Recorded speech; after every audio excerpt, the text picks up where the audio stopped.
Hey there, this is Venger Satanis, and had the first session of Dungeon Crawl Classic last night.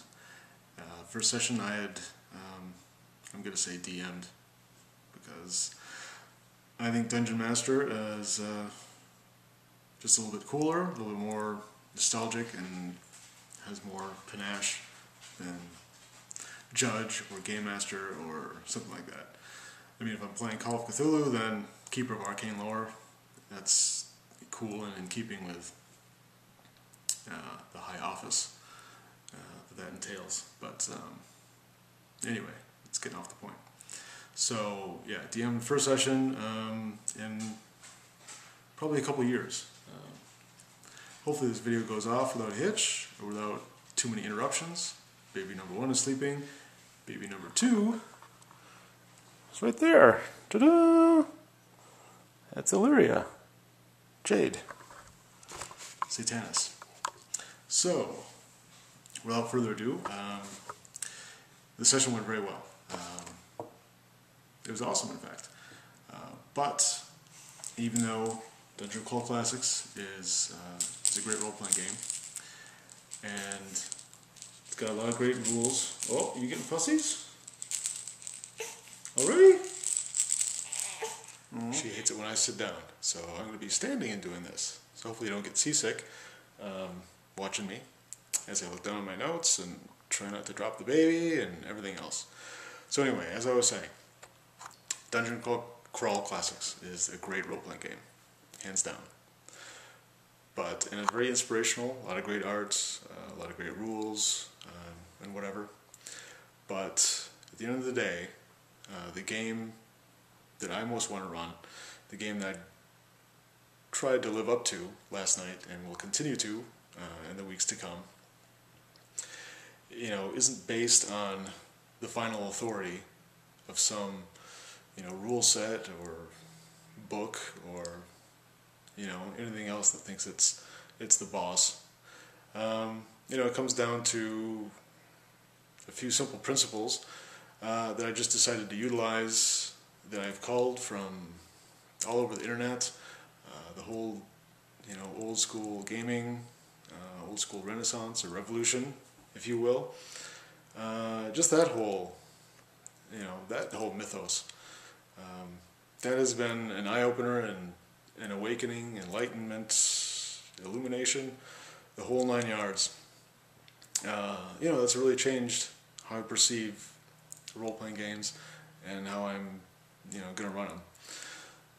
So, and there's 3 things that I want to talk about that really, for me, and I think the rest of the table, made the game come alive. Okay, I'm going to try to sit anyway, just because it's hard to stand and do this.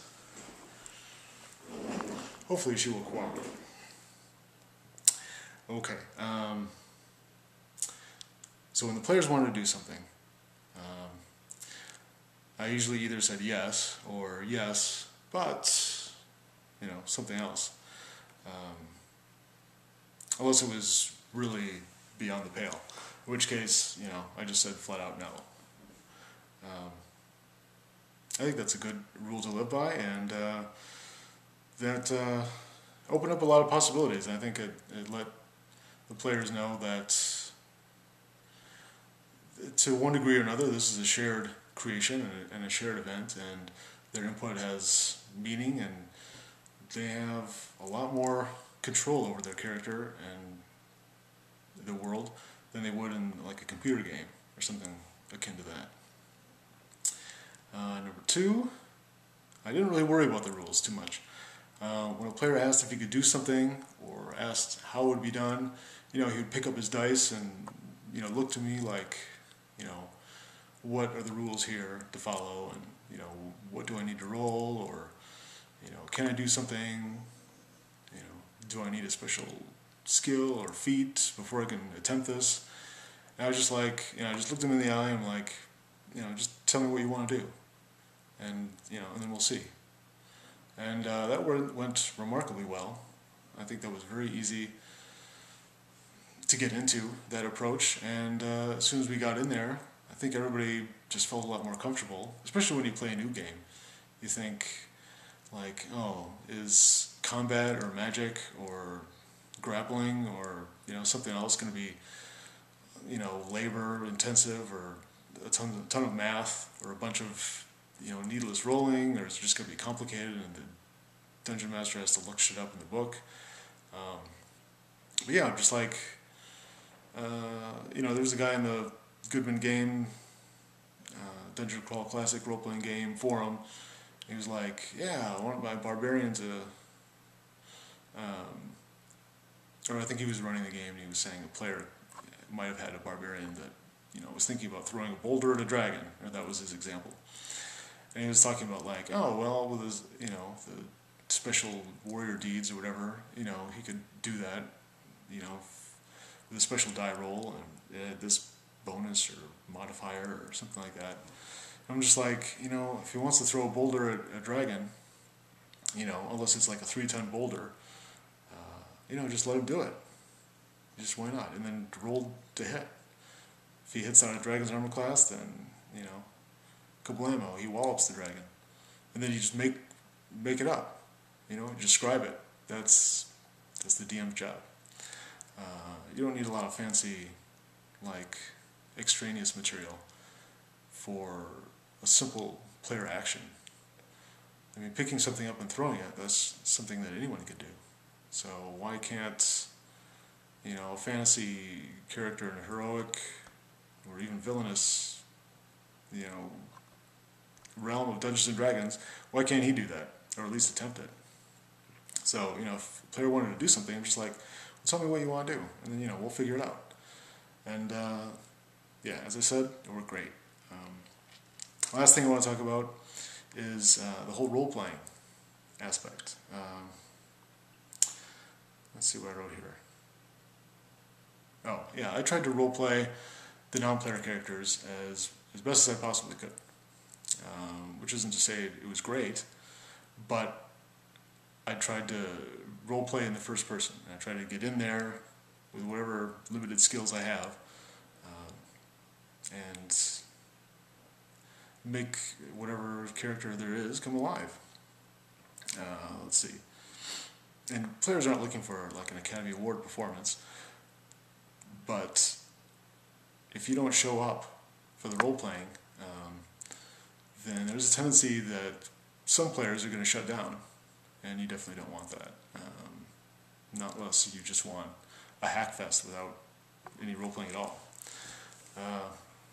For instance, if you say, like, the head cleric tells your character that he's a blasphemer, something gets lost in the translation, and then players respond in kind. They're more likely to reply with, well, I tell him to get stuffed.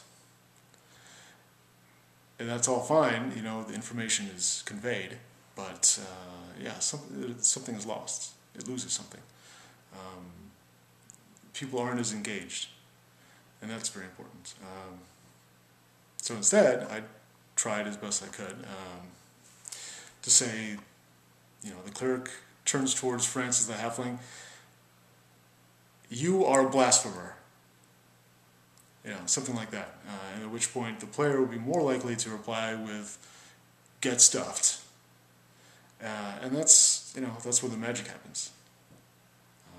Of course, in the beginning you're going to be rusty, just like I was last night. Things aren't going to go as planned. Your character voices are going to suck a lot more than maybe you thought they would in your head at your most optimistic moments. But, as I said, players aren't going to judge you too harshly. But secretly they're looking for, a lively, interactive role-playing experience. And you can bring that by, for a moment or two, like being the character you're portraying. It might sound a little silly, you might feel a little silly doing it, but it will help your game, and that moment or two of silliness will very soon go away, and then you'll be left with like an actual, honest-to-goodness role-playing experience, and character-to-character interaction, and yeah, it'll make the whole game better. So this is another in a series of videos that I'm going to be doing on just fantasy gaming and old school and dungeon crawl classics in particular, although not exclusively going in that direction.